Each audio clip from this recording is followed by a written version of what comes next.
सरिता, त्या लाडवाचा काय करशील गो? काय करू? अगो देवापुढे नेऊन ठेव. हा होय होय. वय नाय हेतलो रोज एक एक लाडू खात जा. पौष्टिक असतात ते. गुरुवारपणात चांगले. होय. नुसतं वय नाय नंतर वासाक सुद्धा येऊची नाहीस तू. मी ना दत्ताकच सांगते तुका एक एक लाडू रोज भरवू. हसतस काय? आहे लग्नाचे एक घास भरवताना हिनी आधी सगळीकडे बघितला नाही कोण कोण बघता आणि मग जो घास होतो ना तो खाली. अरे वा, काय चाललंय सासू सुनेचा? हा? अरे वा, लाडू. हा? एक झील तसो आणि माधव भाऊजी असे. का काय झालं? माधव भाऊजी तुमची थैसर बायको गुरुवार असा आणि तुम्ही हैसर बसून लाडू खातास. मग काय करणार, आईच्या लाडवाला चवच अशी आहे. अरे पोस्टाने पाठवता आले असते ना तर ते तसेही पाठवले असते. मग अरे कसे बनवायचे ते तरी कळवू शकतस ना पोस्टानी. काय ना काय मुंबईत भरपूर दुकान आहे. अरे तू आत्ताच म्हणलंस ना माझ्या हातात चव हा म्हणान. मग मी बनवलेल्या लाडवाची चव त्या लाडवा कशी येतली? जा तू वही पेन घेऊन ये जा. नाही नको घे. आय बरोबर बोलतात माधव भाऊजी. आये त्यांची बायको शहरातली असा ते काय तुमची होय ते गावठी लाडू खाणार असा. उगीच तुमची माया आपली उतू जाता.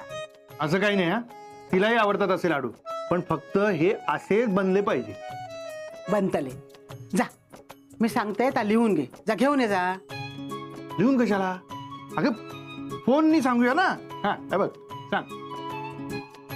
माधव भाऊजी नवीन फोन कधी घेतलास? हा हो, तो आधीचा जुना फोन पाण्यात गेला ना म्हणून मग त्या दिवशी तालुक्याला गेलो होतो ना तेव्हा नवीन घेऊन आलो. आज चालू झाला. आमका नंबर दिलाच नाही तो. बाकी गावभर फिरलो असत नंबर. अगं सरिता नंबर तोच आहे. हा आहे सांग बघू मी फोन करते. नाही रे फोनवर नको. काय रावला म्हणजे आणि फोनवर माका बोलूक नाही ना. त्यापेक्षा ना तू वही आणि पेन घेऊन ये. हो हो आणतो. हा सरिता तू हैसर असस ना म्हणून सगळे लाड पुरवते. पण निलिमाचे लाड कधी पुरवतले मी? आये त्यो हैसर इले असत्यो तर तुम्ही लाड काय कमी केला असता थोरल्या सुनबाईचे. हा आणलंस? बोला मातोश्री. लिव आता मी सांगते तसा लिव. हा. हा म्हणजे बघ 1 किलो रवो,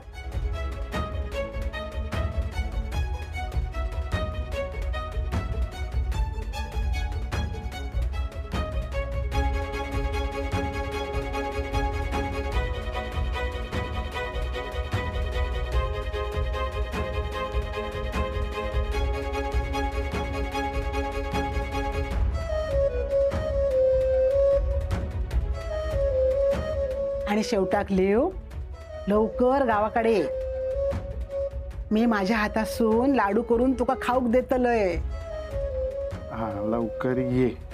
आणि हा आता हे लाडू कसे होतात ते माका कळव. हा अगं ते मी फोन करेन आणि विचारेन तिला. हा नक्की सांगेन. बरं मी आता येतो. हा पोस्टात जाऊन येतो. हा हा? सरिता अगं असं काय? हेतला एक लाडू खा. आये नको मी आपलं मगे खाते. अगो खा गो. अगे आत्ताच खा. बर. खा. कसा झाला तो सांग माका.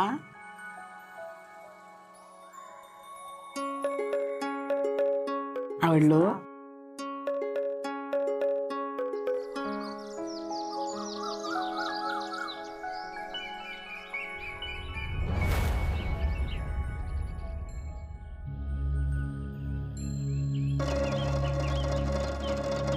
हो नाईक. नाईकच ना तुम्ही? हो हो मी जयराम गावडे. ते राणे पोस्टमन त्यांच्या जागेवर नवीनच भरती झालोय. असो काय? नमस्कार. बिचाऱ्यांचं वाईट झालं हो. त्या दिवशी त्यांची बायका पोरायलेली, रडत होती बिचारी. घरातलं करतो माणूस गेलो, पोरीचं लग्न करू काढलेलं नाही. वाईट झालं बिचाऱ्यांचा. तुम्हाला काही कळलं का त्यांच्या मृत्यूबद्दल? छे, अजून काय काळात मार्ग नाही हो. गावात चौकशी झाली ना? हो, पोलीस करतायत त्यांची कामं. आता तुमच्या गावात येऊ पण भीती वाटतं हो. मी काय म्हणतोय, ते पाटणकर बाई तुमच्या जवळ राहतात काय हो? हो का? काय झालं? हो, 2 दिवस आड त्यांची पत्र असतं. मी गेलो होतो पत्र घेऊन, पण पत्त्यावर भलताच. पत्र घेऊ पण तयार नाही, मग रिटर्न इलंय. हो, त्यांचा पत्ता बदललाय. तुमका माहिती आहे काय? हो मग त्यांना सांगशात हय येवा आणि पत्र घेऊन जावा. हो. नाही तर एक काम करता का, तुम्ही ती पत्र माझ्याजवळ द्या, मी देईन त्यांना. मग थांबा, मग त्यांना खेप कशा घेऊन येतोय.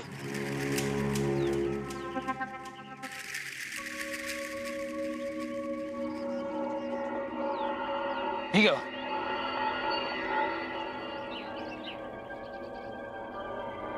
त्यांच्या मुलीची आहेत. बाहेर शिकाक असता काय? हो हो. बरं चला, येतो.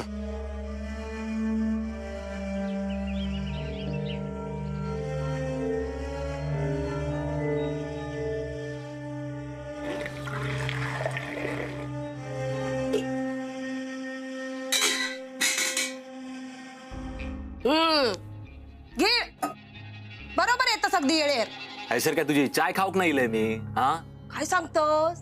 मग हे काय माका मदत करू केलंस की काय? काय करतोस? कपडे धुतस, भांडी घासतस की जमीन शेणान सारवून घेतस? काय करतस सांग? या तुझा वागणा ना तर आधी बंद कर तू, तिरसटा सारखा. काय केलंय रे मी? काय बोलतोस तू या? काय खोटा बोलते काय मी? हा, गावात एक तरी माणूस हा जो तुझ्याशी नीट बोलता वागता. हे बघ, माका काय फरक पडत नाही कोण माझ्याशी नीट बोलला काय नाही बोलला. मी जसा असय तसा असय, बाकीच्यांसारखा नाही. खाऊचे दात वेगळे आणि दाखूचे वेगळे. काय रे, पण तुझा काय झाला? हैसर ज्ञान पाजूळ केलंसता. माका काही एक झालेला नाही. हा, तुझे काय ते उद्योग चाललेत ना, ते जरा बघ. काय गरज काय होती तुका मार्केटात पाटणकर बाईंच्या अंगावर शान टाकूची? वय, मग हे तिच्या घरात जाऊन तिच्या तोंडात फासलं असतंय तर चालला असता तुका? अगे प्रश्न तो नाही हा, शान खाई टाकलंस ता? शान किती टाकलंस? हा, मग हे तिचा काय सुरू येऊन बसली या वाड्यासमोर ती? अगे नाहीतरी तू काय वाड्यावर राहत नाही? हा, ते वाड्यातल्या काय तर बघतील ना. ती इली होती काय तुका त्रास देऊ काय सर? हा, अरे वाड्यातला सगळा स्वतःकडे ओढून घेतल्या तर आम्ही काय करायचा? सांग ना. नाहीतरी अण्णा तुका एक कवडी तरी देतात काय? हा, बच्ची काकी जा, माका पटला नाही ना तर आम्ही बोलते. हा, ती बाई आपलं एकटा आयुष्य जगता तर तिका जगू देवा ना, आणि तुम्ही तुमचं आयुष्य जगा. ती आणि वाड्यातली माणसं काय तर बघून घेते. तू काय तिका त्रास देऊ जाऊ. हा, तुका लय पुळको अरे तिचो. असलो तरी तू काय करणारस? हा, जा, बरोबर असा त्याच्या बाजून मी बोलते. हा, ठेव, हात लावू नको माझ्या चाय. निघायस ना, तिच्याकडे जाऊन खाजा चाय. निघ. हा, वय जाते काही एक नको तुझी चाय माका. जा. ह्या मेल्यावर पण त्या हडडीन जादू केल्या ना. माका शिकवता मेलो ते इले की त्यांका देतोय मरता.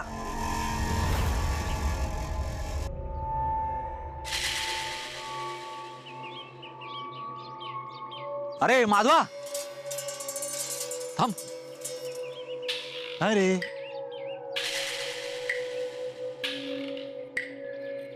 काय रे माधवा, खैसर स्वारी? हा, अरे काही नाही, जरा पोस्टात गेलो होतो. अरे त्या पोस्टमनांचा काय कळला काय रे तुका? हा, नाही. एवढं भलो माणूस, पण त्याच्या नशिबात ह्या असा मरणीला बघ. काय रे ही पत्रा? हा, अरे सुषमाची पत्र आहेत ती. घर बदलल्यामुळे पोस्टातच परत गेली आणि नवीन पोस्टमनला नवीन घराचा पत्ता ठाऊक नाही. म्हटलं मीच जाऊन देऊन येतो. किती करतस माधवा तू? हा, अरे आता सुषमानी कोणाचं काय वाईट केलंय? हा, पण म्हणजे पाटणकर बाई पण काय वाईट नाहीत रे. हा, त्या पण चांगल्याच असत. सगळं दोष ना अण्णांचो असा. हा, होय. नाही म्हणजे माधवा तुका राग येत, पण मी जा काय बोललोय ता खोटा नाही ना रे. हा खोटं काहीच नाही रे. आता फक्त सत्य बाहेर येते. हा म्हणजे मी माझ्या परीन पाटणकर बाईंका समजवण्याचा प्रयत्न केलाय, पण ते ऐकून घेऊकच तयार नाहीत रे. हा त्यांनी तर लग्नाची तयारी सुद्धा चालू केली नाही. हा काय म्हटलंस? लग्न? तोंट्या, माधवा आता चुकून मी नाही नाही, काय बोलतोयस तू हे? काय काय लग्न काय बोललास आता? माधवा हळू हळू हळू. अरे कोणा बोलू नको तू. अण्णांका जर कळला ना तर माझी तर वाटच लागेल. हा अरे चोंट्या, काय चाललंय सांगशील का नीट? हळू माधवा हळू. पाटणकर बाई आणि अण्णांचा लग्न. चोंट्या, अरे सांग हे खोटं आहे म्हणून. अरे अरे बाबा, चोरट्या! अरे ह्या वरवरचा कळला माका. हा वरवरचा कळला माधवा. पण पाटणकर बाई तयारीत सुद्धा लागले. हा पण काय खात्री देता येत नाही रे. हा मी ना आपलं असंच बोलले. हा असंच अरे माधवा, अरे हे ती खाऊची नाही ठरवले ना तरी माती खातेस.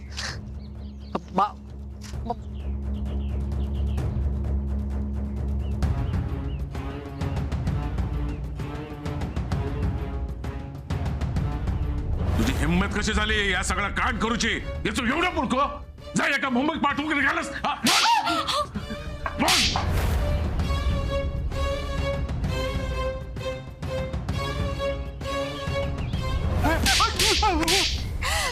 तिच्यासाठी एवढा केलंस? अरे उपकाराची जाण नाही ती का?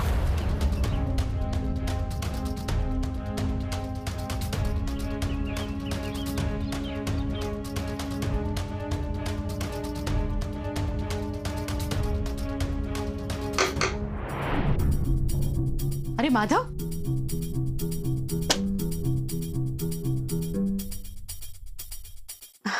सुषमाची पत्र? तुम्ही नवीन पत्ता द्यायला विसरला असाल. मी तिला कळवणारच होते. विसरला असाल. कसं राहील लक्षात नाही का? कारण तुम्ही तुमच्या सुखात, समाधानात आणि स्वार्थात रमला असाल ना. माधव, काय बोलतोयस हे? का खोटं आहे हे सगळं? तू काय बोलायचा प्रयत्न करतोयस मला कळत नाहीये. कळतंय, सगळं कळतंय तुम्हाला. पण हा ना साळसूतपणाचा खोटा मुखवटा घालून फिरताय तुम्ही. आजपर्यंत तुमच्या डोळ्यातून आलेलं पाणी ना सगळं खोटं होतं. कारण तुम्हाला माझा विश्वास जिंकायचा होता ना. तुम्हाला वाड्यात घुसण्याच्या प्रयत्नांपैकी तो एक पर्याय होता. आजपर्यंत मला वाटत होतं अण्णांचीच चूक आहे, पण जेवढी अण्णांची चूक आहे ना तेवढीच तुमची सुद्धा आहे. माधव, अरे मला समजून तर घे. तेच करत आलोय आजपर्यंत. अण्णा आणि तुमचं नातं समजून घेतलं. सुषमा अण्णांची मुलगी आहे समजून घेतलं, कारण तिचा काय दोष आहे या सगळ्यात? तुम्ही आमच्या घराच्या उंबरावर आला, समजून घेतलं. तुम्ही आमच्या घरात आलात, समजून घेतलं. आता तुम्ही लग्न करायला निघालात, मी कसं समजून घेऊ? हे बघा, मी तुम्हाला या आधीच सांगितलं होतं, मी जी तुम्हाला मदत करतोय ती निव्वळ आणि निव्वळ माझ्या आईसाठी.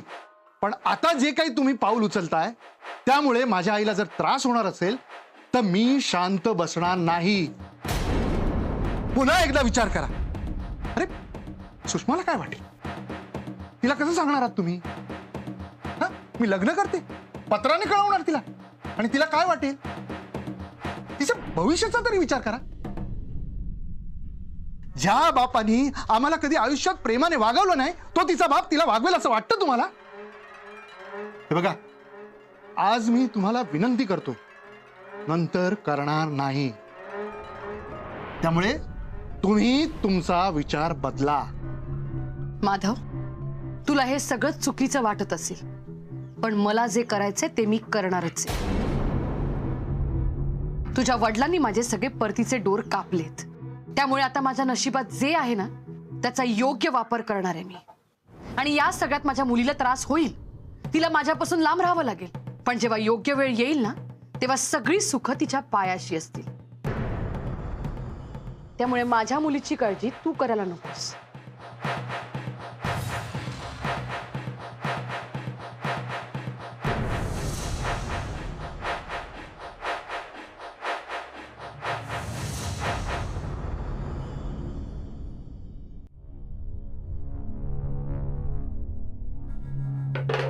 बस.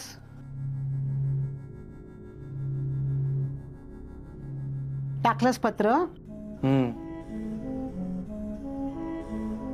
अरे असं काय गप कित्या? आहे, मला ना मुंबईला जायचंय. अरे काय झाला? आहे, मला ना घरात जे चाललंय ना ते सहन होत नाही. कंटाळा आलाय मला. माणसातला चांगुलपणाच मरत चाललाय. अरे पण आजच असं वाटण्याचं कारण काय? आज असं नाही, रोजच वाटतं, पण आज खरंच सहनच होत नाही.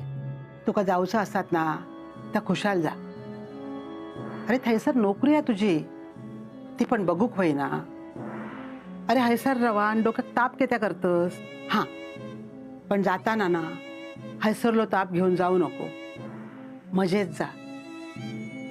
काही एक सल मनात ठेवू नको. अरे पोरा सुखी तर आव सुखी. तू जैसर खाय असशील ना थैसर माझी नजर असा. अगदी 7 समुद्रा पार गेलस ना तरी मी असा तुझ्या वांगडा. आहे, कुठून आणतेस ग एवढी हिंमत? कुठून आणतेस ही ताकद? अरे ही हिंमत बाईक जन्मापासून नाही मिळणार, तिची पोरा तिका देतात. मुलांनी आनंदात सुखात रवाक पाया, त्याच्यासाठी आव स्वतःचा सुख स्वतःचा आनंद बाजूक सारता. खरंच मुलांमुळे हे एवढं सगळं होतं? होय, तुमच्याकडे बघानच मी जगात इले. म्हणूनच माझं दुःख बाजूक सारूक शकलंय.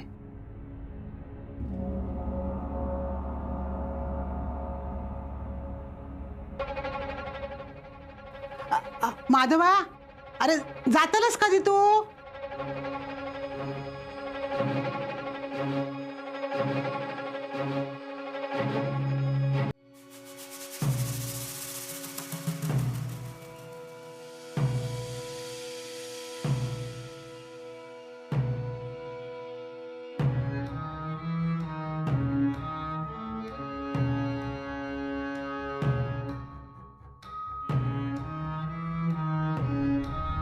पाटणकर बाई आणि अण्णांचा लग्न चोंट्या ह्या वरवरचा कळला माका.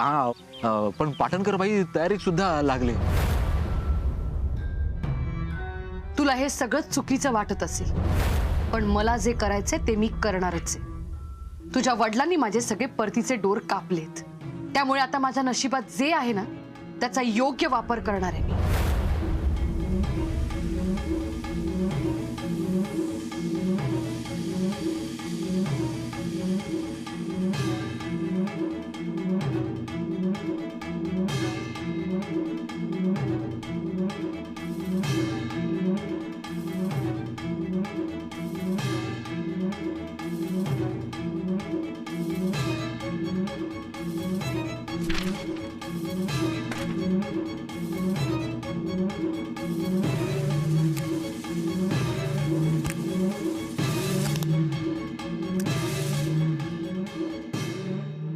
प्रिय सुषमा, कशी आहे? छानच सुरू असेल सगळं तुझं तिकडे, पण घरची आठवण येत असेल ना तुला ग? जमेल तसं लवकर आईला भेट ये, तिलाही तुझी आठवण येते.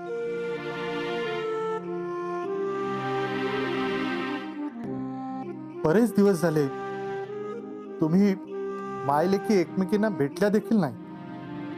तिलाही खूप बोलायचंय तुझ्याशी. तू इथे अचानक आलीस ना तर तुझ्या आईला आनंदच होईल. मी या पत्रासोबत तुला पैसे पाठवतोय. पत्र मिळेल तसं लवकरात लवकर इथे ये.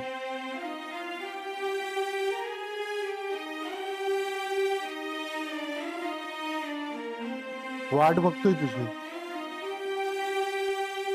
तुझा माधव दादा.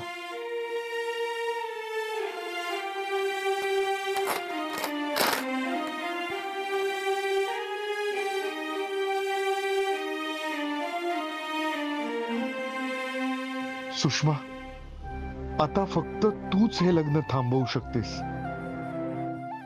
सगळ्या प्रयत्नानंतर आता फक्त तूच एक आशा आहेस जी ही अभद्र गोष्ट टाळू शकतेस. लवकर ये.